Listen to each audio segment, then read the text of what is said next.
yang pajaknya kena puluhan persen untuk ngebantu kalian, tapi malah kalian hina-hina kami, rakyat mayoritas ini. Gak tahu diri.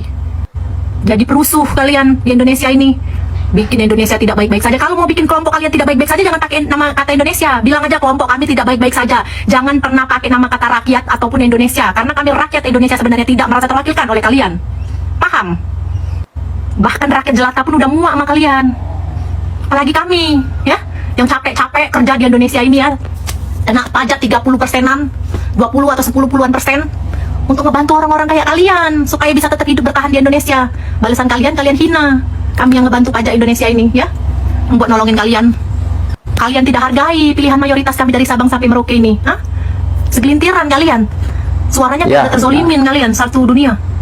Nah, anak kuliahan, anak sekolah tuh kaum intelek yang punya otaknya terpilih untuk mewakili rakyat. Hei, catet, sebelum kami kerja sekarang, kami juga pernah jadi kaum intelek yang kalau kalian bilang intelek itu, kami sudah melewati fase kalian. Kami pikir rakyat mayoritas nih nggak pernah ngerasain kayak kalian, udah lewat masa kami. Justru kalian yang baru mulai, belum tahu ilmu apa-apa, sudah berasa kalian tuh kayak hidup 100 tahun, udah melewati zaman penjajahan. Kami yang udah ngelewatin berapa kali pemimpin yang tahu sejarahnya Indonesia ini, bukan kau. Jangan sok paten kali ya, bikin rusuh negara ini. Kalau dana kau sekolah masih pakai dana KIP ya. Kalau mama kau masak masih pakai gas melon. Kalau bapak kau kerja masih pakai pertalite atau biosolar. Kalau adik kau masuk rumah sakit masih pakai BPJS. Karena itu dana kami, rakyat mayoritas yang kerja mati-matian ya, yang produktif yang di Indonesia, di tingkat produktif di Indonesia ini, kami nih rakyat mayoritas ini ya. Di saat kalian yang belum wajib pajak ini berani kali bilang, iya kami gak terima dana kami dikorupsi. Dana yang mana? Pajak kami dikorupsi, pajak yang mana?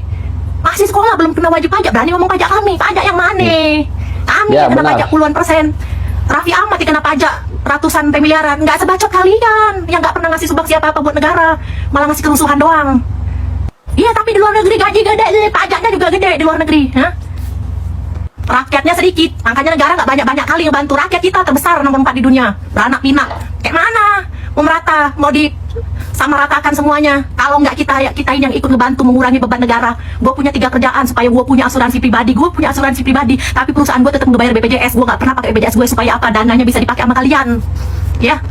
Gas gue gas pink, ya. Bensin gue Pertamax. Nggak ada gue pakai barang-barang yang disubsidi. Karena apa? Biar kalian yang bisa menggunain yang subsidi, biar yang komen ini nih bisa menggunain subsidi, ya. Ya, kami jadi nggak ikhlas ya ngebantu kalian dengan kalian kufur nikmat bukannya bersyukur, ya. Lebih baik dana pajak puluhan persen kami itu untuk ngebantu orang-orang yang bersyukur kayak gini nih, ya. Kayak si Pristi ini, pantas dia dapat bersyukur soalnya. Tahu berterima kasih. Ini manusia baru. Mbak, lu nggak tahu tuh utang negara udah triliunan. Negara mana yang nggak ada utang? Tahu keliling. Makanya otak tuh jangan di tempat. Banyak-banyak traveling, main ke luar negeri biar kau tahu negara luar. Jangan katanya hidup katanya. Makanya otak kau kemakan fitnah, ya. Untuk orang yang pernah tinggal di luar negeri, gua tahu sulitnya hidup di luar. Gua makan bahkan ketaruh di meja gue makanan gue itu belum kena pajak yang tertulis di menu. Bahkan gua harus ngasih tip wajib. Nanya ke kasir ke minimarket, gue kaget barangnya dipajak sama di kasir beda, belum kena pajak ternyata. Ya, asal kau tahu. Benar. Kalau kau paten kali belain negara lain terus, banding negara lain terus dengan kita, silakan keluar. Ngapain masih di Indonesia? Kalau di Indonesia aja bertahan jadi benar, lu apalagi di luar negeri? Gitu aja mikirnya. Ya, kami aja ya yang kena pajak puluhan persen, tinggal di luar negeri. Adik kok sebanyak bacot. Bersyukur aja, bersyukur dari manusia itu. Biar apa? Biar gak kena azab semesta. Kenapa orang kayak kalian itu ya selalu dengan posisi kesusahan kalian? Karena nggak bersyukur, kufur nikmat. Lihat tetangga beli mobil, kalian demam, tantrum, kejang-kejang, kena stroke. Lihat tetangga beli mobil tumbuk ya didoain. Ya Allah, semoga gue juga bisa beli mobil besok. Jangan apa? Doa yang baik akan jadi baik ke diri sendiri. Kalian doa, Indonesia tidak baik-baik saja. Ikut Indonesia nih. Kalian pikir bagus begitu bikin berita dunia begitu? Hah? Di saat Indonesia lagi bangga-bangganya atletnya menang, sepak bolanya menang, atletnya banyak menang medali emas, nyusah-nyusahin mengibarkan bendera merah putih di luar, kalian malah di sini ngancurin benderanya. Gue gak tega nyebutnya kalian apain. Mulut gue gak tega nyebutnya, saking gue sakit hatinya. Kalian sudah berasa paten kali bisa nyuarain rakyat di saat rakyat sebenarnya ngeruduk kalian kemarin. Itu baru contoh sedikit ya. Kami belum turun semua karena kami sibuk kerja nyari uang halal untuk ngebantu kalian sebagai beban negara ini, ya. Tapi kami ikhlas karena apa yang bisa kami kasih ke negara ini?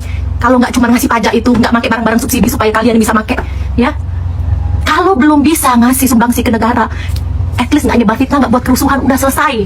Nggak perlu jadi atlet, nggak perlu jadi pahlawan. Diam aja di rumah bersyukur, udah selesai. Udah cukup membantu kau, ya. Jangan udah nggak ngasih sumbangsi apa-apa, suara kau teriak, udah kayak yang bayar pajak miliaran. Oh berarti kami rakyat kecil nggak boleh keluar suara? Paham, boleh, Mbak. Boleh banget. ya, sebelum ngeluarin suara. Tapi kau lihat dulu, apa yang sudah kau buat ke negara ini selain suara kau itu. Kami nggak peduli kalian demo ngeluarin suara sampai tenggorokan kalian ledes ya, ke THT apa, teriak-teriak, nggak peduli kami, sumpah. Silakan teriak-teriak pakai megapon sekencang-kencangnya. Tapi ingat waktu, banyak orang yang mau pulang kerja macet-macetan sampai ada korban mati tengah jalan ya. Sampai ngerusak fasilitas umum. Wajar kalian ngancurinnya karena kalian nggak ngerasa kebayarnya. Kami yang sudah punya pajak aktif ini, yang puluhan persen ini sakit hati liatnya, ya. Tolonglah, berhentilah jadi benalu negara dunia ini. Pikir, pakai pikiran jernih, jangan kemakan fitnah. Kalian tuh sedang diperalat sama orang untuk menghancurkan negara kalian sendiri. Saat negara ini di luar sana digaung-gaungkan prestasinya minta ampun ya, negara luar tuh ya, udah sangat mengapresiasi negara ini. Kalian campakkan dengan tingkah laku kalian. Wow. Sebelum keluar negeri, ke daerah aja dulu, keluar kota dulu aja nyicip, keluar kota dulu nyicip. Betapa banyaknya daerah-daerah terpencil yang bersyukur karena kemajuan daerahnya sekarang ya. Syukur mereka semua. Mau ke Jakarta nanti bulan Oktober, mau sujud syukur terima kasihnya ke sini ya. Silakan kalian keluar dari negara ini. Gak ada yang merasa kehilangan kalian ya. Orang-orang yang tidak tahu terima kasih sudah dilahirkan. Presiden Jokowi itu benar-benar berhati mulia, tidak ada duanya. Yang suka hina dan caci maki pun selalu dimaafkan. Sehat selalu Pak Jokowi bersama keluarga. Amin. Zaman saya dulu remaja tahun 90-an, boro-boro atlet dapat KK gitu.